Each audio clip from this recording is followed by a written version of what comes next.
He always has to get right in my face. Clutch Trucker filmed before a live and furry studio audience. That's Rusty, the world-famous meatball dog. Hey YouTube, Clutch Trucker here. Thanks for tuning in to another edition of the Clutch Trucker channel. Parked here at a pilot in Alexandria, Minnesota, where it is warmed up to 21 degrees this morning. Here, I'll prove it to you. Hang on a second here. See there, my GPS is telling me 21 degrees. Ooh. Yeah, it was 8 degrees this morning when I took Rusty out after I fueled up in Hudson, Wisconsin at the TA over there. So yes, I added my anti-gel. Don't need this gelling up on me. I've only got one fuel filter on this whole truck. A lot of them have 2 to 3 of them. This one, all I have is that, water fuel separator, that spin-off Davco one. So I always tend to carry an extra fuel filter with me. So if I need to change it while I'm out on the road because one's gelling up, I will. I tried to buy a spare there at the TA in Hudson, but they wanted 27 bucks for it. No. I usually pay anywhere from 12 to 14, 15. So I'll find a Love's further up the road. I know they sell them for about 14, 15 bucks, and I'll have that as my spare. Because I did have to change it out a couple of weeks ago because the other one was clogging up. So, again, try to do all this stuff on my own. Save the cash, baby, save the cash. All right, yeah, still on my way to Fife, Washington. 3,000-mile trip where I picked up in Bethel, Connecticut. And I'm trying to do it in mainly 4 long days, and I'll have to finish it off a little bit on Monday morning before I deliver, which, do the math, that's over 7, I got to average over 700 miles a day, and I did like 740, 50, something like that. On the first day's drive, I did just over 700 today, about 714, 15. I got slowed down a little bit in Wisconsin with some rain and snow, as I was coming up 94, but then luckily it cleared out. Apparently a big wreck yesterday, just northwest of the Twin Cities, shut down I-94. Luckily it was all cleared up when I rolled through there early this morning. So, yep, winter weather. We're already dealing with some of it, and looks like I may smack into some more as I'm trying to make my way all the way over to Fife, Washington. I looked at the Weather Channel this morning. They just didn't give too many details. It was just up in the corner of their map. Yeah, there's some rain and snow over there. Hey, we're looking over here, though. Well, thanks, Bob. Yes, now we're going to look at weather nowhere near where you are or where you're going to be. I do have to say, even though it's this chilly outside, I refuse to give up my shorts yet. I'm still sporting the shorts, baby. Thank you. Also do have to mention, even though I wear shorts, I still wear proper shoes. And that's another pet peeve of mine. By the way, if you're driving a truck, you shouldn't be wearing flip-flops and sandals, in my opinion. That's just my opinion, but you should be wearing proper shoes, I think. I wear tennis shoes basically all in the summer months, or not out to Chris Kelly, the cabbie in England. They're called trainers, right? Is that what you call them? And I wear boots pretty much all winter long. So that's what, and yeah, they're covering my whole foot. I'm not sticking my stinky foot up there on the dash while driving down the road either. All right, main meat of this video is it still worth getting into trucking? Somebody asked me that on one of my comments, and instead of going into a long description, I thought, okay, I'll just do a quick video about that. Is it still worth getting into trucking? So that's going to be the subject of today's video. So yeah, a guy commented and said he's freshly divorced, lives in North Carolina, was thinking about going on a refresh. He has a CDL, but he doesn't really have any driving experience. So I was thinking about doing a refresher course. And those things tend to cost around $5,000, and I don't think there's really any way, unfortunately, to avoid those these days. You pretty much have to have that or nobody's going to hire you. My quick comment on that is, some companies will reimburse you for your schooling if you stay with them for a certain amount of time, but those tend to be your Englands and Swifts and stuff like that, which, boy, if you could avoid starting with someone like them, you should, if you can. I know you got to start with a starter company once you've even done your refresher thing if you're going to go over the road. And in North Carolina, you're in the middle of some great lanes there for trucking. I live in Wyoming, a terrible place to be for trucking. That's why I tend to stay out weeks at a time, because it's really hard to get home and get back out of the house. Loads that get me home and get me back out tend to not pay very well. But in North Carolina, yeah, you're in a good spot. So it's worth trying. He said he's 53 years old. That's how I am. You're going to not make great money at first, but you're still going to make better money than you can flipping burgers. at McDonald's or something, and it's still going to give you a career.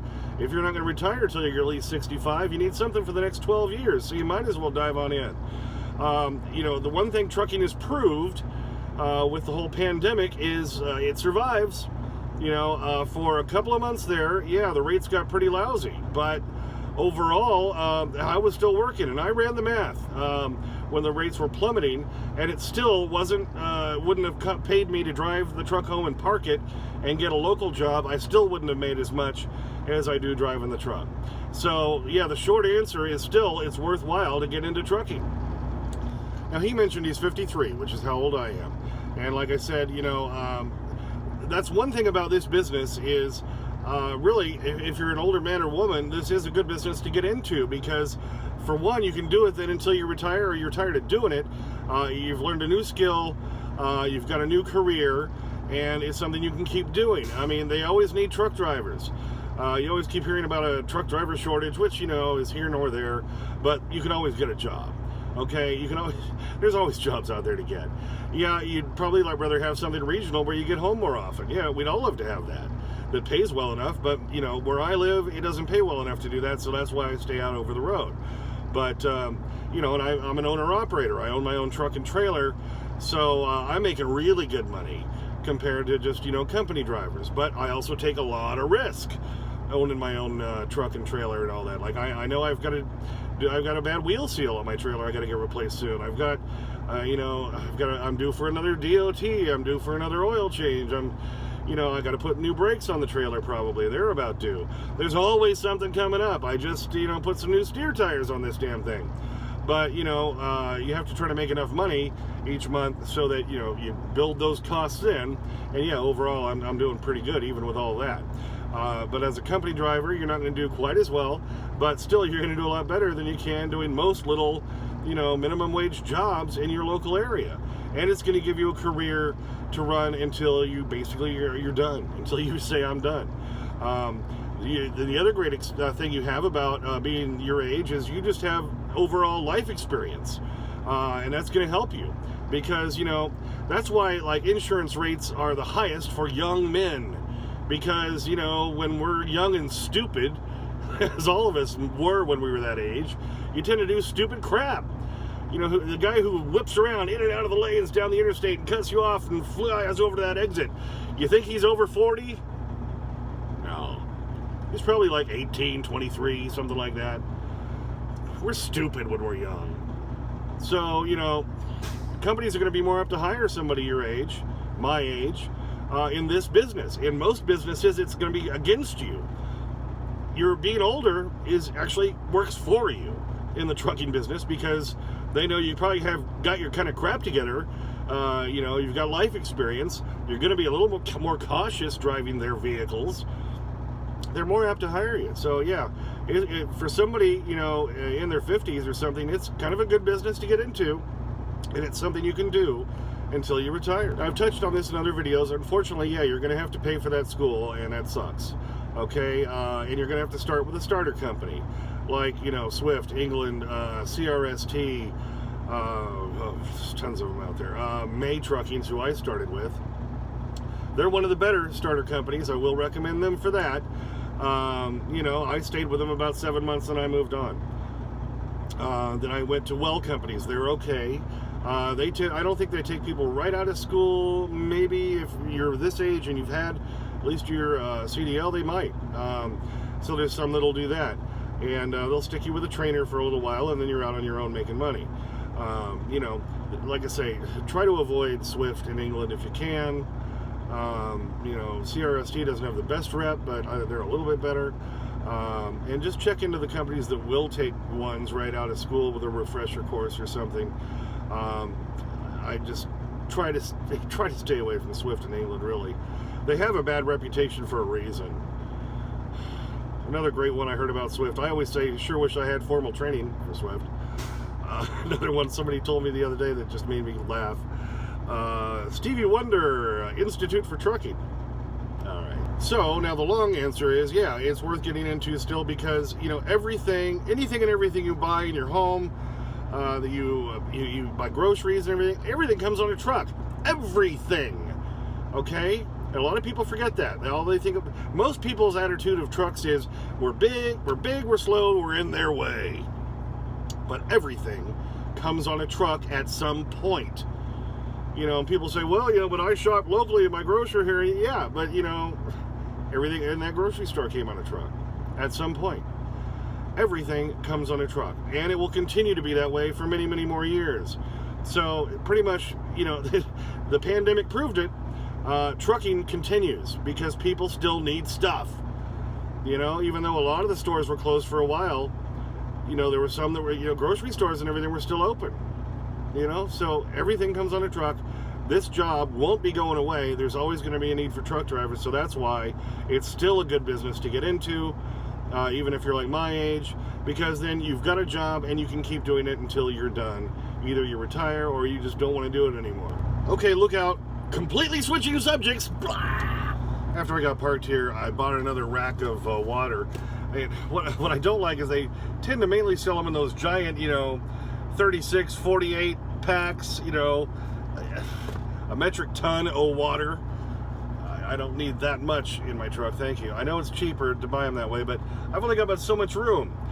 So sometimes I'll just buy like the little 6 and 12 packs, but then you're paying a lot more for them. But here they did sell a 28 pack, which for about the same price as like the 6 of water. I think this one was called like Ice Mountain or something. You ever notice the waters always have names like that? Like, yeah, the one I bought here, I think it was Ice Mountain.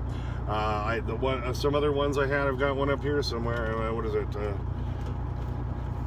Deer Park. There are labels on upside down, which I thought was weird. Deer Park, you know, let's see, Glacier Bay, Elk Mountain, you know, Poland Springs. Now that one's actually from Poland, Maine, and it is actually spring water. But that's what I've noticed about so many of these.